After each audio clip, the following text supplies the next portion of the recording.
Hey guys, and welcome back to Z3 Cubing. Today I'm going to be unboxing the YuXin Haze 7M from TheCubicle. Alright, so TheCubicle went ahead and sent this package over to me. Inside of it should be the newest top-of-the-line 7x7 on the market, the Haze 7M. So this is pretty much a really high-end 7x7. Obviously, it's been named after world-class 7x7 solver Kevin Haze, and I believe all the best speed cubers have switched over to using it. So inside, you can see it says Haze 7x7 right there. There's Kevin Haze's signature. This is number 382, I guess. So, let's get onto the package. And you can see right here, the first thing that it says on the top of the package is created for record breaking. So although this is a really good cube, it's also a pretty expensive cube. I believe it's $60. You can get it from TheCubicle. The link will be down in the description down below. Anyway, let's get into the cube here.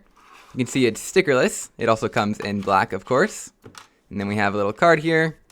And it looks like we have some extra washers and some magnets in case you lose those, I guess. So now let's go ahead and get into the actual cube. Now when it comes to 7x7, I am definitely not the best speed cuber in the world. I average like 5 minutes on my current main, which is the Chi-Wuji. I actually do quite like this cube. It's very smooth, very nice and effortless to turn. But I think it definitely could benefit from magnets. You see, the layers kind of get a little bit misaligned. But I'm very interested to see just how this one compares. Obviously, if all the fastest speed cubers are using it, then it must be pretty good. So let's go ahead and do some first turns on it.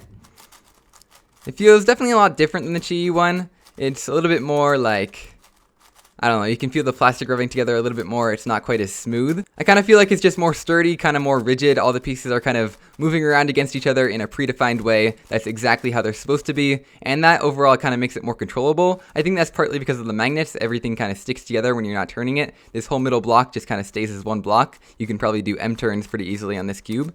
Yes, you can. You can see the size of the cube here compared to a 3x3. It's relatively small, but around the same size as most 7x7s. And interestingly, the stickerless shades are very different from the normal stickerless shades of most stickerless cubes. You can see that a lot of the colors are a lot darker, and I think I actually kind of like that. Maybe that's Kevin Haze's preference. Okay, so let's start turning some of the inner layers now, and wow, that's actually like, it kind of feels exactly the same as the outer layers, but in a really good way. Like everything is just super controllable, everything is all nice and rigid, everything stays together really well. That's kind of the main problem with most 7x7s I've turned. The inner layers just aren't really nice to turn, but this one, the turning feels just very consistent across all the layers. The magnets are stronger on the inner layers, so it's a lot harder to get the turn moving, which is definitely a good thing because you want to turn the outer layers more than you want to turn the inner layers. But yeah, you can tell they definitely put a lot of thought into the magnet strength. These outer layer turns just have a nice little satisfying click at the end of every turn, just barely noticeable, just enough to be helpful as you're turning it, whereas these inner layer turns are definitely a lot harder to get moving, but they stay together very well while you're turning. Right out of the box, it doesn't feel like it's been lubed super heavily, and it doesn't feel like it's super duper fast either. So if you were to lube it, like put some DNM 37 in it, you could definitely make it a lot faster. Personally, I'm not going to be doing that a whole lot because I like my big cubes to be a little bit slower, nice and controllable. But you can definitely adjust the speed to your liking. It's certainly not going to be slowing any of the fastest cubers down. I'm sure if you were to lube it a little bit more too, you could probably make it a little bit more smooth. Right now, it kind of has like this dry, crunchy feeling, which I actually quite like. It's very satisfying as you're turning it. But I'm probably going to lube it a little bit just to add a little bit of smoothness in there as well. In fact, I might as well just do it now with some silicone weight too, and maybe a little bit of Rubiks silk. So let's try and take this cube apart. Maybe we can take a look at the mechanism. So it is very hard to get some of these edge pieces out, but I'm sure they'll come out eventually. I'm sure this cube isn't going to have too many problems with popping because these pieces are very well rooted inside of the puzzle. I'm sure that's the case with all these pieces, yeah.